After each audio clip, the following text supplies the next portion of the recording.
I always said it because every time I would open locations, everybody would tell me, you're crazy. You have 2 dental schools, you have a small town, you have so much competition. So everyone would always tell me, you have so much competition, how you can compete? And I would always use your line and saying it in my head, well, it's really my true competitors are not Sony, oh, not those are dentists, but it's the Disney cruise and Las Vegas and all other big brands.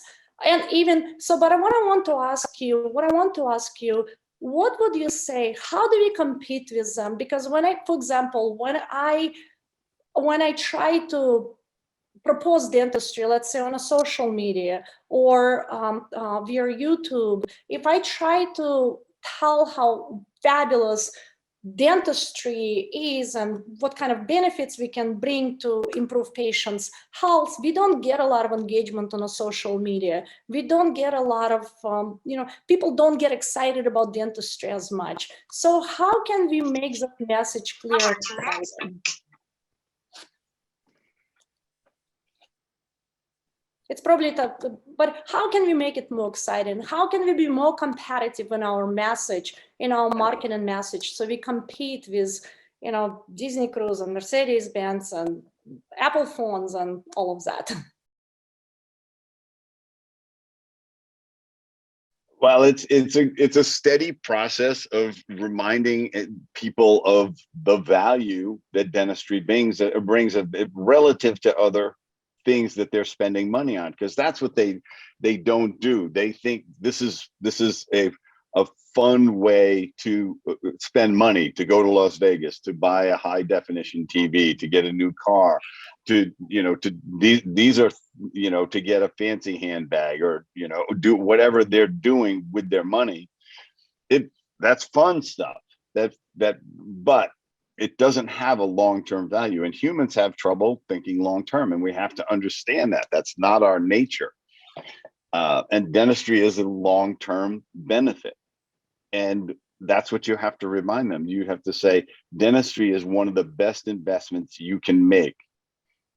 If you need 5, 10, 15, 20, 30, $40,000 worth of dentistry, there's no better way to spend that money in reality.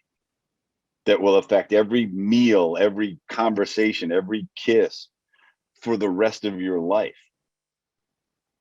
So that and that's what you have. Your team all has to understand and communicate that this is a great investment. And a lot of times they haven't reminded themselves of the truth, or haven't acquainted themselves with the reality of that. And so that's why they would do something like, oh, you don't have to do it now. No, this is what they need to invest. They need to find the money to do this, just like they would find the money for a new transmission for their car. They're not going to drive that, if their car's running out of oil, they're not going to say, geez, I don't really want to buy oil this month. Maybe I'm going to wait a couple more months. They're going to need a new engine. So I'm falling into the car analogies over and over again, but that's how, people say, oh no, I have to do this. I have to do this for my car. Yes, and you have to do this for your body too, because you're going to want to eat, and you're going to want to stay healthy, and you're going to want to prevent heart disease and stroke and all the other things that are directly linked to an unhealthy mouth. And when the whole team knows it, believes it, and communicates it, that's when the patients start to get converted. That's when the understanding comes in.